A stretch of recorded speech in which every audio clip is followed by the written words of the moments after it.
Imagine dying and discovering that everything your civilization believed about the afterlife was wrong. For thousands of years, nearly every civilization on Earth has imagined a place beyond death.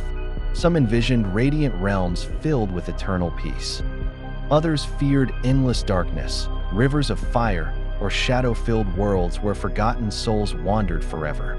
The remarkable question is not whether these places exist, but why cultures separated by oceans, deserts, and millennia created such strikingly similar visions.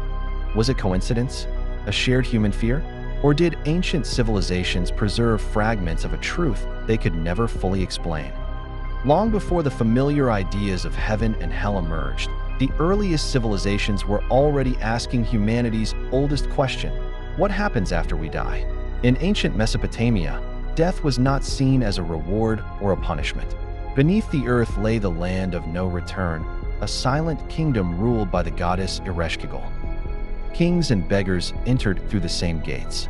There were no glorious heavens awaiting heroes, nor blazing infernos reserved for sinners. Every soul slowly became a shadow, surviving only on dust and memory. To the Mesopotamians, the greatest horror was not torture, it was being forgotten forever. Across the deserts of ancient Egypt, a very different vision emerged. Death was not the end, it was a trial. The deceased entered a mysterious journey through the Duat, a hidden realm filled with terrifying guardians, impossible gateways, and ancient beings whose names alone were believed to possess power. At the heart of this journey stood the famous weighing of the heart. The god Anubis placed the human heart upon a golden scale opposite the feather of Ma'at, the symbol of truth and cosmic order. If the heart remained light, the soul entered the eternal paradise known as the Field of Reeds. But if it had grown heavy with deceit and wrongdoing, it was devoured by the monstrous Ammit, a creature unlike any other, part crocodile, part lion, and part hippopotamus. There was no eternal torment. There was only complete annihilation. For an Egyptian, ceasing to exist was the greatest punishment imaginable. Meanwhile, far to the east, ancient Indian traditions described an afterlife governed not merely by judgment, but by karma. Every thought, every action, and every intention shaped the destiny of the soul. Heaven and hell were not always eternal destinations. They were temporary states through which the soul passed before continuing its long journey through rebirth. The universe itself became a vast moral system in which no deed, however small, was ever truly lost. Then came ancient Greece. Its underworld was neither wholly terrifying nor comforting. It was inevitable. Every soul crossed the dark waters of the river Styx aboard the silent ferryman Charon, provided someone had placed a coin upon the body before burial. Beyond the river stood the realm of Hades, a kingdom of shadows where most souls wandered in quiet existence. Yet hidden within this underworld were places reserved for extraordinary destinies. The righteous could enter the Elysian fields, a paradise of everlasting peace, while the wicked faced unforgettable punishments. Sisyphus eternally pushed his stone uphill. Tantalus reached forever toward food and water that always slipped away. Their stories became more than myths. They became warnings about pride, greed, betrayal, and the consequences of human choices. Although these civilizations never met in the ways we understand today, one extraordinary pattern begins to emerge. Again and again, human beings imagined that death was not chaos. It was order, an unseen justice, a hidden reality waiting beyond the final breath. But why? And why do these ancient visions still feel strangely familiar, even thousands of years later?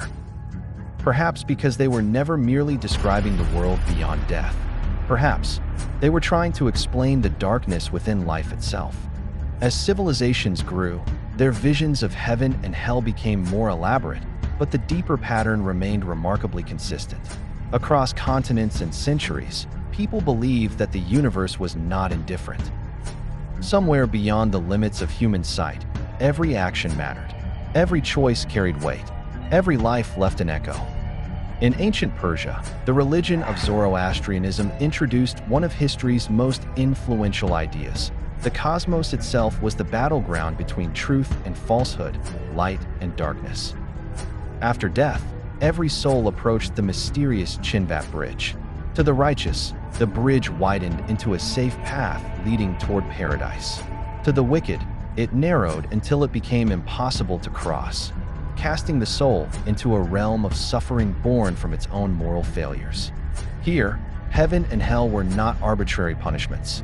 They were the natural consequences of the life one had lived. Centuries later, similar themes appeared across many religious traditions. The imagery changed, the languages changed, the names of the divine changed. Yet the central question remained untouched. How should a human being live, knowing that death is inevitable? This may be the greatest mystery of all. Perhaps heaven and hell were never intended merely as destinations after death. Perhaps they were mirrors held before the living. Ancient storytellers understood something modern psychology is only beginning to explore. Human beings are guided as much by symbols as by facts. A paradise inspired hope. A place of darkness inspired restraint. These visions shaped civilizations, influenced kings, comforted grieving families, and reminded ordinary people that their choices mattered even when no one else was watching. But there is another possibility, one far more unsettling. What if the astonishing similarities between these civilizations are not simply the result of shared human psychology? What if they all preserved fragments of a much older tradition, inherited across generations until its original source was forgotten? No historian can answer that with certainty. No archaeologist has uncovered a single lost civilization that explains every belief. And yet, the echoes remain. A river separating life from death. A judgment after the final breath. Guardians standing at unseen gates. The weighing of one's actions. A realm of light. A realm of darkness. Cultures separated by deserts, mountains, and oceans somehow imagined remarkably similar ideas long before the modern world connected them. Coincidence? Independent imagination? Or the survival of humanity's oldest questions? Perhaps the true horror was never the existence of hell.